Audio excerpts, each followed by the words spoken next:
Zach with Web3 Reviews. Thank you for being with us. Today, it is Wednesday, February 5th, and we're going to be talking about the crypto market. Let's go. Remember that none of this is financial advice. The bottom is in, at least for the alts. I think that the low caps tell us that the bottom is in. You look at Gala Music sitting at an all-time low. Songbird found a home at 0.6 of a penny, which is an all-time low there as well. But the fact that the small caps didn't go much further is a good sign. I mean, nothing's stopping these low caps, right? What's stopping a Gala Music from just continuing to free fall down? Its market cap is $2 million. Its daily trading volume is $3 million. So people are trading the music token more so than the market cap is. That's pretty crazy. Looking at the price of Gala, the Gala token is actually the only token we're about to talk about that's up right now. We see that chart, it bounced around, but we're in the green at this moment right now, even if only 4%. Gala is a top 100 token by market cap. It's a video game platform that allows you to own NFTs in video games. Now, how many video games are out on Gala? Not as many as the Unreal Engine game store, as the Xbox game store. This takes time. I like to use Fortnite as an example of why Gala Games is a good idea. The idea is this: if you have a Fortnite account, you have all these skins or character costumes that you've earned over the years. If you want to sell those, you can't individually sell them. You have to sell your whole account. That's stupid. Every item you own in a game is yours and you own it, and you should be able to withdraw it and transfer it to somebody else. That's NFTs in video games right there.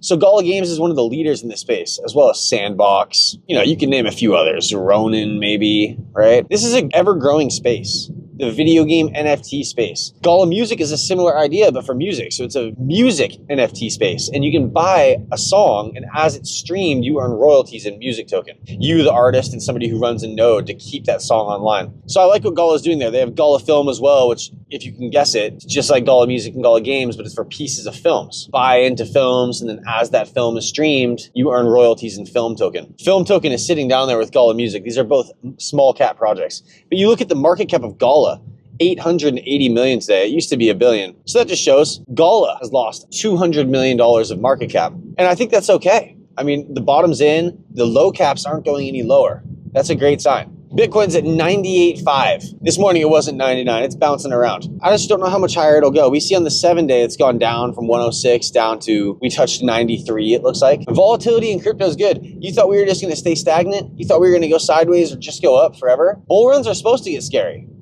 Nothing is a lock. And when somebody tells you it's a lock, tell that person to F off, respectfully, because they don't know what they're talking about. And they're just hyped up. When you're at a casino and you see somebody who just won a bunch of money on a slot machine, what are you going to do? Go put all your money into that same slot machine? That person just got the win. The probabilities are very low that the machine's going to hit again. You got to think about that. So Bitcoin, its previous all-time high was 18K back in 2018. 6 years later, we're just chilling at 98,000. Pretty good gains if you're a big Bitcoin person. If you were somebody who was mining Bitcoin, it's unclear whether you exited or whether you hold. I think it's a good example of what you should and shouldn't do with things like your XRP. We know XRP is going to be used in the future. XRP is going to be around 10 years from now, and the price is going to be much higher than it is now.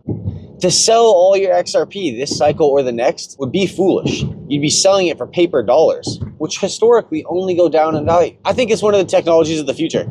I think that the goal in crypto is to find assets which are going to be here in 5 to 10 years. And then you reevaluate. How are they doing in 5 to 10 years? And the reevaluation gets tough because when things are at the bottom, everyone's angry. Seriously, you go into the Gala Discord, people aren't happy. They got complaints. They're talking about how things aren't getting done, how fast they'd like. Video games don't get built fast. Good crypto projects don't get built fast. You combine these two, and you're talking about something that's not going to get built very fast.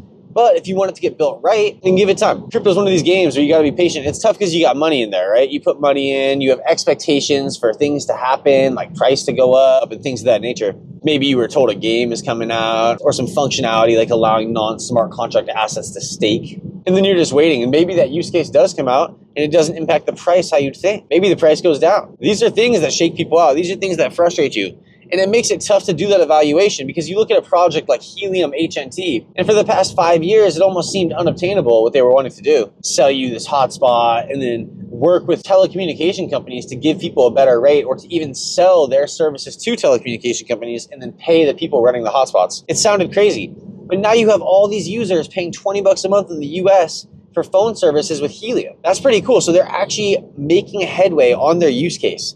Look for assets that have a use case and that are striving to achieve. They're looking to gain market share. They're looking to gain new customers. They're not fading out of existence. Flare token, 2 pennies. Ethereum, 2,700. Is Flare the new Ethereum? I mean, seriously, so this exact scenario that we're talking about. If you were to have gotten in on Flare during the IOUs on Bitrue 3 years ago, and then when the token really came out, you realized that the token price was not the value of the IOU. The IOU was being inflated. So you were buying something that wasn't worth what you thought it was. You received your airdrop, it was worth way less. Did you sell? Did you hold? It's been 2 years of sell pressure. Every time people get airdrops, they sell. Every time people get delegations, they sell. Saw a tweet the other day, this guy's getting 30 grand a month in airdrop rewards. No wonder we have sell pressure. I mean, what does Hugo have? We don't know what the owners have. We don't know what David Schwartz has. Before this airdrop happened, it was said that the Ripple employees were going to have their addresses blacklisted because it was a 1-for-1 airdrop. If you owned 1 XRP, you would get 1 Flare. Now, of course, this became changed, and they said, okay, if you own 1 XRP, we're going to give you 15% of 1 Flare, and over the next 36 months, you'll receive an airdrop, and you'll receive a portion of all the tokens that you should get. Unless there's more or less people in the field, then you'll receive more or less Flare. If there are less people in the pool, you'll receive more Flare. If there are more people in the pool, you'll receive less Flare. And it's unclear whether the Ripple addresses got blocked or not. Did Ripple employees receive Flare and Songbird during an airdrop? I mean, if you had an XRP address, how would Flare have known it was tied to you? How would they know it's Brad Garlinghouse and not Joe Blow? So I'm unsure if that happened, but that's what was said, right? Then, of course, we had Layer Cake, and now, of course, we have F assets, and then, of course, we have data provisions, and we have the FTFOs that are going to be providing the data provisions for potentially Chainlink or potentially Google. We have a lot of potentials. We have a lot of the goalposts getting moved. Now, I don't have a problem with this. I think that Flare is continuing to work, and they're finding their footing in terms of what works best for them. What shoe fits this asset best to provide the highest use case, the most profitable use case? And I think that Hugo and co are working on this. Ripple paid a bunch of money for Flare to get built. I don't see them just abandoning it before it ever gets used. Pretty funny. People are angry at the Trump administration saying that they're bad for crypto. When did this guy get in office? It was the 20th or 21st. What day is it? It's the February 5th. So we're talking about less than 2 weeks. People are angry about 2 weeks. You gotta give shit time, man. And that's the problem with crypto and with the internet is there's just so much noise. And it's tough to sift through it sometimes. You're sifting through noise on the internet and there's just so much bullshit. We saw the BitLord. Crypto BitLord actually was responded to by David Schwartz for some of his bullshit. David Schwartz said, man, it's obvious you got leveraged, margin called, and you lost a bunch of money. Here you are cursing out Donald Trump saying he's bad for crypto when it was just your foolish mistake. Like, the market called for a pullback. It's healthy. I'm not a chartist, but I guarantee some chartists called for it. Chartists are just like doomsday people. It's easy to call for doom, right? You call for doom over and over and over. Eventually, doom is going to come, and you're going to look like a genius. You know how many years I spent watching XRP conspiracy theorists talk about blackouts happening and about cash no longer being used in society and about black swan events that were not even known, but they were going to happen? Just a random black swan. You ready? You ready for the random black swan? Here's a list of 6 different things it could be. And then we have these things happen in real life, and you go, what the fuck, man? Were these guys right, or were they just throwing darts at the wall? How hard was it to call a blackout? How hard is it to call cash being diminished from society? I didn't call it, and I'm not here to preach you doom. I'm on the other side of this. I think that the glass is half full. I think that we have room to run. With that being said, you got to be careful, because when people are getting over optimistic, that room to run is running out. It's like the less room to run there is, the more hopium there is that people are running on. Real life potential gets replaced by fake hopium in this crypto market. And you can see it as the OGs start getting replaced by louder voices who are calling for higher prices. You got to look around the room and say, who do I know here that's still here? And of course, you got the BitLords, the up and down people who are playing this gambling game. And then you got the people who are holding, the Zach Rectors, the blockchain backers. These are good people to listen to if you want some sound reasoning based on what's going on in the market. I'm here to kind of tell you guys about what I'm going through day to day, give you guys my little point of view. I believe that no matter what you tell people, they can only experience it from their seat, out of their magnifying glass. I've told so many people about XRP, so many family members, and I'm honestly done telling them because it's futile. You tell people about it and they look at you like you're crazy, and then they say, oh, I'm doing my own investment thing. And you're like, yeah, good for you. I think it's riskier to not own XRP than to own some. I've had family members tell me, it's okay, I'll mooch off you when you hit the lottery. Legit, I've had family members tell me that shit. And it rubs me the wrong way, man. I know whose number I'm fucking deleting when I hit the moonshot. You think I came this far just to be letting people mooch off me? You gotta get your priorities straight. What are you gonna do when you hit the lottery? You know, we talk a lot about hopium and about how we got these pumps coming. We don't talk too much about what you're gonna do after that. Let me tell you this, you're gonna have a plan in place maybe, and when emotion hits, that plan's gonna go out a window. You're gonna say, oh, I don't need a Porsche and Cybertruck. And then when you get that money for it, your heart starts to turn. You say, oh, maybe I do want a Porsche and a Cybertruck. Maybe I do want a Rollie. Yeah, my grandpa had a Submariner. I think I should get one too. It changes that fast. The important thing is that you make those profits real. You can't buy anything if you don't have the money. Now, there are some people who might accept crypto around town. I've heard of some car dealers accepting XRP or whatnot, Bitcoin pizza yourself. I think owning assets is a good way to play. Try and get yourself on that XRP rich list. I was talking to a buddy the other day and he said, really what you want to do is you don't want to play this game forever. Think of it like a casino. You don't want to be in the casino forever. Now, holding some amount of tokens forever is okay. That's not casino behavior. Casino behavior isn't investing. You can turn crypto into casino behavior. You can turn it into investing. Crypto is whatever you want it to be. It's a mirror. It's a reflection of you. Just kidding. Crypto is a bunch of fucking bullshit, man. Okay? Magic fucking internet money. Fairy dust. Unicorn farts. Motherfucking Bitcoin mining.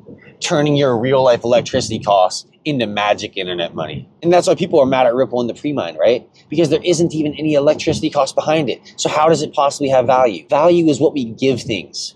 What gives a Rolex more value than a fucking Tissot?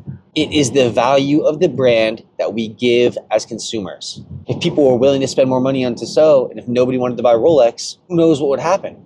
Economics would come into play. So in any sense, a good way you could play this game is to set an arbitrary number for an amount of tokens you want to hold, and then set an arbitrary amount of years for how long you intend to hold these tokens, and then just go live your life. All right? So for example, let's say you wanted to own 100,000 Flare tokens. It's $2,000. You get yourself $2,000. Maybe you do this over the course of a month. Start putting in $100 every few days. But once you get yourself to 100,000 Flare, you go in and you set it up to stake or delegate, and you go and you live your life. Don't worry about the price. Don't come listen to me. It doesn't matter.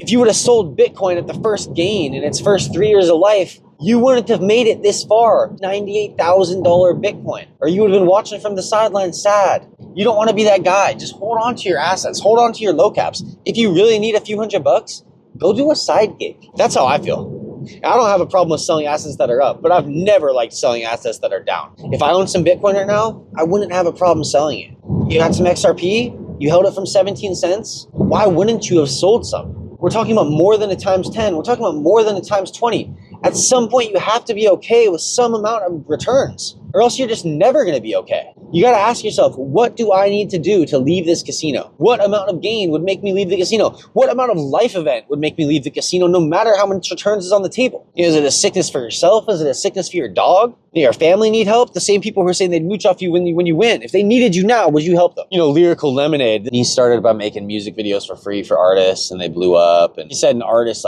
forced $100,000 on him because he changed their life. He was getting 20 grand a show or whatever. First he was broke, and then he started getting all this money. So he gave Lyrical Lemonade $100,000. And Lyrical Lemonade, this guy denied it. He was like, nah, bro, I can't take this from you. He ended up taking 60, 70K. He said the first thing he did when he got that money was call his mom and his family and said, I'm up. You guys need something? My wife told me, because I'm trying to get her to move to a place where we could be, more well off, where the money goes further, or maybe the weather's a little nicer, right? She told me, what's the point of the money if you can't enjoy it with folks? I rebutted and said, hey, where we're at with this grind lifestyle, this hustler mentality, who are we seeing? When's the last time we saw these imaginary people that we attribute to being our friends?